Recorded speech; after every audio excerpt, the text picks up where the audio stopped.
La journée commençait à peine dans les couloirs animés de l'hôpital, un lieu où les destins se croisaient à un rythme effréné, mêlant le sérieux des urgences à la légèreté des petites interactions du quotidien. Au détour d'un grand couloir illuminé par des néons blafards, un homme s'arrêta brusquement devant une jeune femme qui rangeait des dossiers administratifs. Il affichait un sourire mystérieux et un brin provocateur, cherchant de toute évidence à capter son attention par une entrée en matière pour le moins originale. « Ah, merde !» s'exclama-t-il tout bas en feignant la surprise, avant de s'adresser directement à elle d'un ton théâtral. « Dites-moi, mademoiselle, vous savez quel que c'est, mon prénom ?» demanda-t-il avec une assurance qui ne manqua pas de faire lever les yeux au ciel à sa collègue. Devant le silence amusé mais sceptique de la jeune femme, il insista en désignant un petit badge brillant sur sa poitrine, ajoutant avec malice que ça brille et que cela devrait pourtant sauter aux yeux. Constatant qu'elle restait de marbre bien qu'intriguée, il sourit de plus belle en constatant qu'elle était curieuse, ce qui lui plaisait visiblement beaucoup. « Allez, puisque c'est comme ça, dis-moi le tien », lança-t-il, brisant instantanément la distance du vouvoiement. La jeune femme, cédant un peu à ce jeu spontané, finit par répondre d'une voix douce qu'elle s'appelait Gaëlle. Répétant ce prénom comme pour en savourer les sonorités, l'homme enchaîna immédiatement avec un défi insolite, lui demandant de choisir un chiffre entre 1 et 860 000. Sans hésiter une seule seconde, Gaëlle prononça le nombre 643. Un grand éclat de rire salua sa réponse alors que son interlocuteur s'exclamait que c'était gagné et que, par conséquent, elle venait de remporter le privilège de déjeuner avec lui le midi même.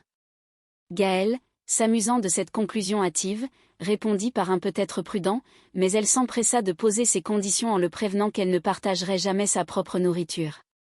Elle expliqua avec une pointe de fierté qu'elle ne consommait que du bio, exprimant un dégoût profond pour les plats cuisinés industriels de la cantine qui, selon elle, étaient totalement bourrés d'édulcorants, de conservateurs et d'additifs transgéniques nuisibles à la santé.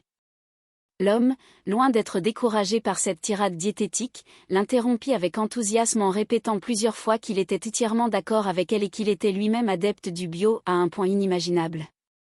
Pendant ce temps, un peu plus loin dans le service des admissions, la tension montait d'un cran à cause d'un appel téléphonique particulièrement laborieux. Un employé, l'oreille collée au combiné, tentait de calmer un interlocuteur visiblement en détresse mais difficile à comprendre.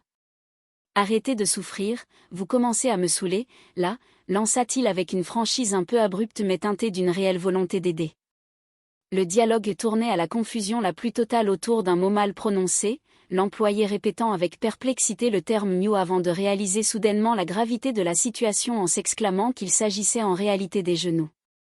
Comprenant enfin le problème, il entreprit de récapituler la situation pour s'assurer d'avoir bien saisi l'urgence, déclarant que le patient avait le genou déboîté avec l'os à vif.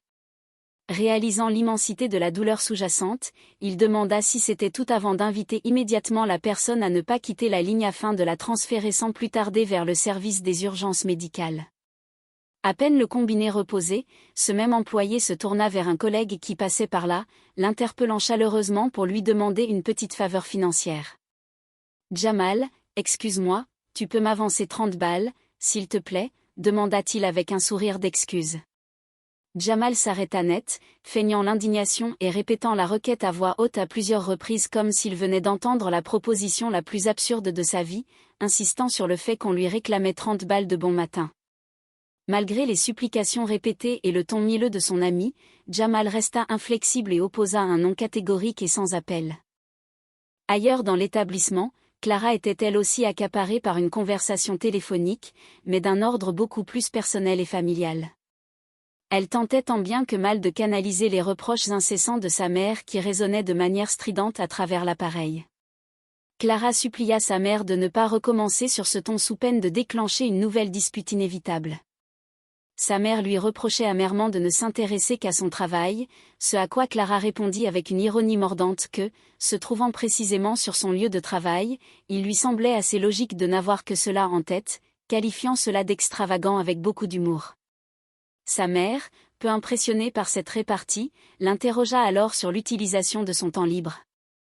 Clara détailla alors son programme quotidien avec une pointe de dérision, expliquant qu'elle regardait la télévision, jouait avec ses chats, s'occupait de leur toilette, nettoyait la salle de bain et passait consciencieusement l'aspirateur. Elle ajouta même, pour pimenter le tableau, qu'il lui arrivait de temps en temps d'utiliser un appareil électrique surprenant, résumant ironiquement son existence à une véritable vie de débauche. Sa mère, soupirant de l'autre côté du fil, lui rappela qu'à son âge, elle en était déjà à son deuxième mari. Clara, toujours très précise, s'empressa de corriger le compte en rappelant qu'il s'agissait en réalité du troisième époux, énumérant successivement Juan, Carlo, son propre père, et enfin René. Sa mère tenta de minimiser en disant que René ne comptait pas vraiment puisqu'il était malheureusement décédé en pleine croisière pendant leur voyage de noces. Clara ne put s'empêcher de souligner l'imprudence notoire de ce cher René, rappelant que prendre un bain de nuit par une mer de force 12 au milieu des requins était une idée particulièrement saugrenue. Sa mère coupa court à ses souvenirs en affirmant qu'elle refusait de voir sa fille devenir une vieille fille acariâtre. C'est alors que Clara lâcha une confidence, avouant qu'elle voyait quelqu'un en ce moment même. Sa mère, feignant la surprise, lui demanda sur le ton de la plaisanterie si elle avait adopté un nouveau chat, avant de s'enthousiasmer et de chercher à en savoir plus, se heurtant au refus catégorique de Clara qui estimait que cela ne la regardait pas curieuse en diable. La mère voulut savoir où la rencontre avait eu lieu, devinant immédiatement que l'heureux élu travaillait dans le même établissement et qualifiant sa fille de petite cachotière. C'est à cet instant précis que la mère de Clara fit une entrée fracassante dans le service, saluant les personnes présentes d'un tonique salut les blondes qui fit retourner toutes les têtes. Tombant nez à nez avec l'homme qui venait de refuser de prêter de l'argent à son collègue, elle demanda aussitôt à sa fille si ce bel individu était son fiancé, ajoutant sans aucune gêne qu'il était vraiment très charmant et exigeant qu'on lui présente officiellement. Clara, profondément embarrassée par cette intrusion maternelle, supplia sa mère d'arrêter son manège. L'homme en question, saisissant l'occasion de se faire remarquer positivement, s'adressa à une autre collègue nommée Aimée, lui demandant s'il était possible de lui avancer 30 francs pour s'offrir un déjeuner d'exception. Se tournant ensuite vers la nouvelle venue, il la salua poliment avant d'exprimer sa surprise flatteuse en affirmant qu'elle devait certainement être la sœur de Clara. La mère, ravie d'un tel compliment qui flattait son ego, le corrigea avec un grand sourire en précisant qu'elle était en réalité sa mère. L'homme feignit la stupéfaction la plus totale, s'exclamant que ce n'était pas possible et s'avançant chaleureusement pour saluer sa future belle-maman d'une bise affectueuse. Poussant la flatterie à son paroxysme, il lui affirma avec un sérieux imperturbable qu'elle devait être mineure à la naissance de Clara, estimant son âge de l'époque à 5 ans maximum. Clara, voyant que la situation devenait de plus en plus incontrôlable, rappela fermement à Aimée qu'elle avait du travail en retard avant d'inviter sa mère à se diriger enfin vers la cantine pour le déjeuner.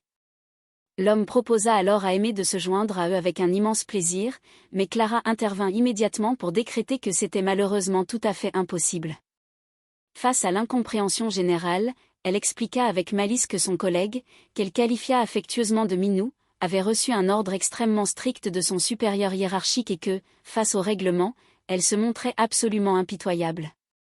La mère de Clara, déjà sous le charme, conseilla à sa fille d'être plus indulgente, affirmant qu'on ne pouvait absolument rien refuser à un jeune homme aussi charmant, avant de l'inviter à se mettre enfin à table pour passer aux choses sérieuses.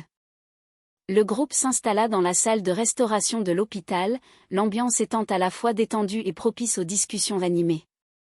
La mère de Clara affichait une faim de loup, déclarant avec humour qu'elle était capable d'avaler un cheval tout entier, y compris son cow-boy, ce qui suscita des sourires amusés autour de la table. La conversation bifurqua rapidement sur les habitudes alimentaires et les bienfaits insoupçonnés de certaines pratiques pour la santé, notamment le transit intestinal. Une collègue demanda alors à l'un des convives s'il lui arrivait de pratiquer régulièrement le jeûne. L'homme, visiblement à côté de la plaque et confondant les mots, répondit avec une assurance déconcertante qu'il ne parlait pas vraiment d'autre langue, même s'il lui arrivait parfois de s'exprimer en utilisant des expressions venues de Berlin ou d'employer des mots en anglais comme tout-muche ou rapide. Il admit toutefois qu'on ne pouvait pas dire qu'il pratiquait ces langues au quotidien. La collègue, réprimant un fou rire, précisa qu'elle ne parlait pas du tout de linguistique mais bien du jeûne, cette pratique salutaire qui consiste à se priver volontairement de nourriture pendant un certain temps. L'homme, ne se démontant pas, affirma qu'il pratiquait bien évidemment le jeûne depuis sa plus tendre enfance, racontant qu'à l'âge de 4 ou 5 ans, lorsque sa propre mère lui avait présenté un morceau de poulet appétissant en lui disant de manger, il avait choisi délibérément de faire le jeûne, considérant cela comme une façon idéale et spirituelle de se ressourcer profondément. La discussion fut interrompue par l'arrivée de Jamal, qui s'approcha du comptoir de distribution où s'affairait un employé nommé Ducrot. Jamal réclama une portion généreuse de fromage râpé des Monts Blancs pour agrémenter son repas. Ducrot lui opposa un refus catégorique, expliquant qu'il n'en aurait jamais assez pour satisfaire tout le monde dans le service. Prenant à témoin l'ensemble des personnes présentes dans la cantine, Jamal se lança alors dans un grand discours théâtral et vibrant, déplorant qu'on lui refuse un simple morceau de fromage au nom de principes obscurs. Il s'indigna avec véhémence, rappelant qu'il n'était pas un éléphant mais bel et bien un être humain doté de droits. Il prophétisa que ce refus anodin n'était que le début d'une escalade dangereuse et s'interrogea de manière dramatique sur le genre de monde que la société actuelle allait laisser aux générations futures. Excédé par ce spectacle et voulant éviter une émeute pour si peu, Ducrot finit par lui céder son fromage râpé avant qu'une véritable révolte n'éclate, ce que Jamal célébra par un cri de victoire triomphant. Cependant, l'ambiance joyeuse fut soudainement brisée par un incident malencontreux. Dans un mouvement brusque, une table fut bousculée et la mère de Clara perdit l'équilibre, s'effondrant au sol dans un gémissement de douleur. Clara se précipita immédiatement vers elle, s'enquérant avec angoisse de son état de santé. Sa mère répondit que cela ne allait pas du tout, exprimant une souffrance intense. L'homme qui se targuait d'être du métier intervint aussitôt avec assurance, demandant à chacun de garder son calme pendant qu'il examinait la patiente. Il entreprit de relever doucement le corps de la malheureuse, ce qui déclencha un nouveau cri de douleur de cette dernière. Après une rapide évaluation, il dut se rendre à l'évidence et constata que cette femme souffrait atrocement du dos, préconisant un transfert immédiat vers la salle des soins pour approfondir les examens. Clara, tout en soutenant sa mère, ne put s'empêcher de jeter un regard de regret vers son plateau repas qui se trouvait ainsi abandonné. Plus tard, alors que la situation était stabilisée, une collègue confia à Jamal qu'elle ignorait totalement qu'il possédait de tels talents de tribun et une telle capacité à captiver une foule. Elle souligna qu'il y avait énormément de choses à améliorer au sein du service hospitalier et qu'il faudrait une personnalité forte comme la sienne, capable de fédérer les énergies, de rassembler les équipes et de porter haut la parole des travailleurs. Jamal, pragmatique avant tout, interrogea sa collègue sur les bénéfices personnels qu'il pourrait retirer d'un tel engagement syndical. Elle lui décrivit d'abord la sensation enivrante de se sentir utile à la communauté et de faire avancer concrètement les choses, avant d'évoquer des arguments beaucoup plus matériels et percutants tels que l'accès au pouvoir, le prestige social et l'obtention de jours de congés supplémentaires. Jamal, séduit par cette perspective de gloire et de repos, accepta d'emblée la proposition, affirmant avec enthousiasme qu'ils allaient ainsi pouvoir prospérer financièrement. Pendant ce temps, dans le bureau des infirmières, on s'interrogeait sur l'absence prolongée de Clara, partie s'occuper de sa mère depuis plus d'1 heure et quart, ce qui prouvait qu'elle ne plaisantait pas avec les obligations familiales. Pour détendre l'atmosphère, un employé proposa de montrer une photographie particulièrement amusante à sa collègue Françoise, affirmant qu'il ne la regardait que dans les moments de baisse de morale pour retrouver instantanément le sourire. L'image montrait Clara vêtue d'un costume ridicule d'abeille, une tenue qui, selon les commentaires moqueurs mais affectueux de ses collègues, lui allait à ravir et mettait particulièrement en valeur sa silhouette grâce à des rayures judicieusement orientées. Clara fit alors son entrée, annonçant qu'elle venait d'obtenir les résultats du radiologue. Ses collègues tentèrent de dissimuler la photo tout en continuant à la taquiner gentiment sur ses antennes. Clara, ignorant superbement les moqueries, annonça les nouvelles médicales rassurantes, précisant qu'il n'y avait aucune fracture décelable mais qu'il s'agissait simplement d'une crise d'hernie sciatique douloureuse, ce qui signifiait que sa mère pouvait parfaitement rentrer chez elle. C'était sans compter sur la volonté de faire de la principale intéressée qui, installée confortablement sur son lit d'hôpital, refusa catégoriquement de quitter les lieux, affirmant souffrir encore trop intensément et se sentir infiniment plus en sécurité ici, entourée de l'affection et des soins attentifs du personnel médical.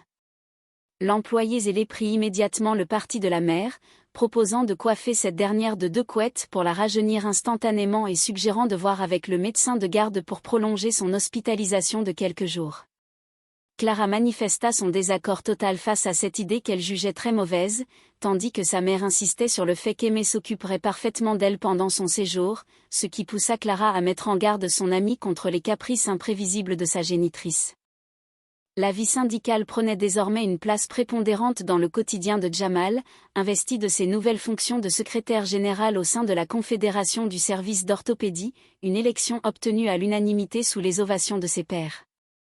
Il entreprit de rédiger une note officielle datée du 6 juin, s'amusant au passage des subtilités de la langue française et des conjugaisons du verbe joindre. Dans ce document, il réclamait l'organisation urgente d'une table ronde avec la direction pour contester la réduction programmée du nombre de lits dans le service, insistant sur la nécessité absolue de consulter les partenaires sociaux. Ces revendications comprenaient également l'installation immédiate d'un grand moniteur vidéo de 120 cm dans le hall d'accueil ainsi que l'achat d'un baby-foot pour la salle de garde, une initiative destinée selon lui à développer un véritable espace de détente vivant et chaleureux pour le personnel.